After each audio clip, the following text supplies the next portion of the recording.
I heard the sound again, the soft click of a container being opened in the fridge. Not loud, not rushed, almost rehearsed. I didn't move. I just listened from the hallway, hand on the light switch, breath held in a tight fist inside my chest. She thought I was asleep. She always thought I was asleep. The fork scraped. A quiet hum of satisfaction followed. My sister's voice, low, pleased, entitled. She was eating my food again. Funny how betrayal never arrives with thunder. Sometimes it comes wrapped in foil containers and the quiet confidence that you won't fight back. I stepped into the kitchen doorway just as she shoved another bite into her mouth. She froze, chewed slowly, swallowed like it hurt.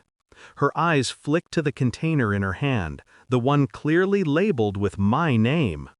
"Oh," she said, "I didn't know this was yours." Lie. The same lie she'd used a dozen times. But tonight, something inside me shifted, quietly, precisely, like a lock turning. Because this time, I had prepared something else, something she wasn't expecting. A meal made just for her. And watching her eat it felt like the first breath after drowning.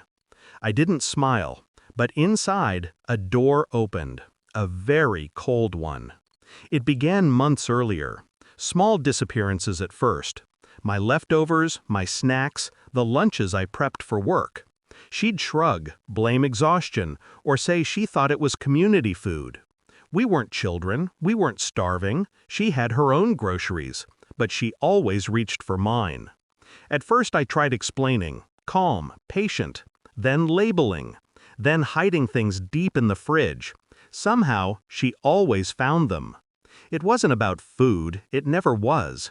It was the way she watched me when she apologized. Head tilted, eyes soft, as if she expected forgiveness like a reflex, like she owned it, like she owned me. I told myself it was petty to care, that siblings fight, that shared spaces cause tension.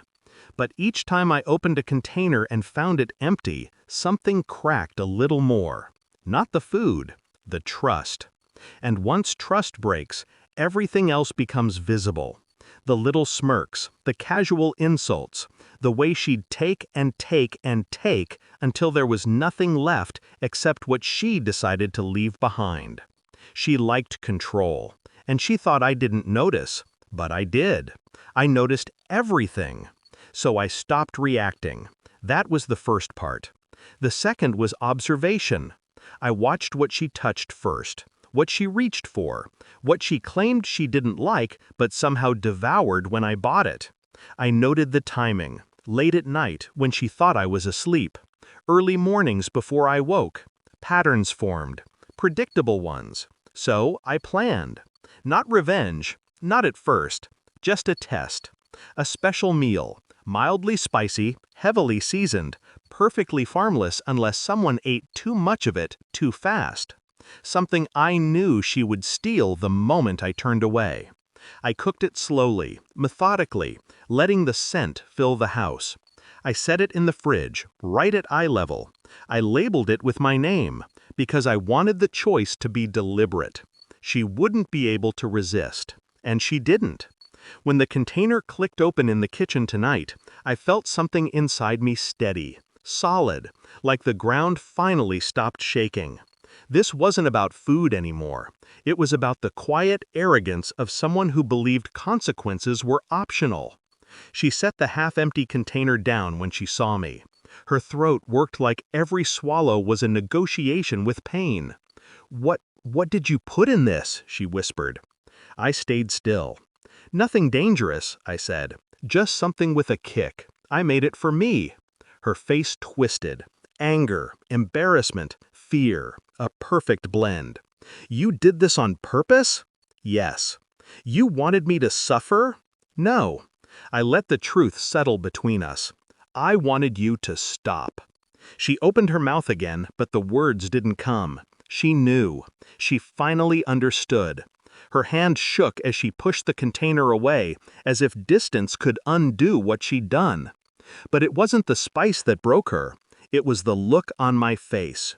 Calm, detached, unbothered. The kind of quiet she couldn't manipulate.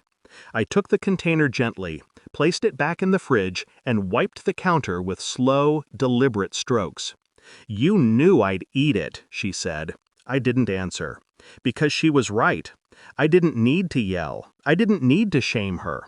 I didn't need to weaponize anything except the truth. She stole because she thought I wouldn't fight back. Tonight proved otherwise. She watched me like she was seeing me for the first time and didn't like what she saw. Good. Let the image stay. Later, when the house went quiet again, I sat alone at the table. The leftover heat from the meal lingered in the air, sharp and honest. I didn't feel guilt or victory, just clarity. There are lines people cross, expecting forgiveness on the other side. Tonight, she found the edge, and I stopped pretending it wasn't there. The final truth was simple, clean, and absolute. She would never touch my food again, because she finally understood what it cost. And I finally understood I didn't owe her anything, not explanation, not softness, not access to what was mine. Some lessons burn going down, but they work, and that was enough.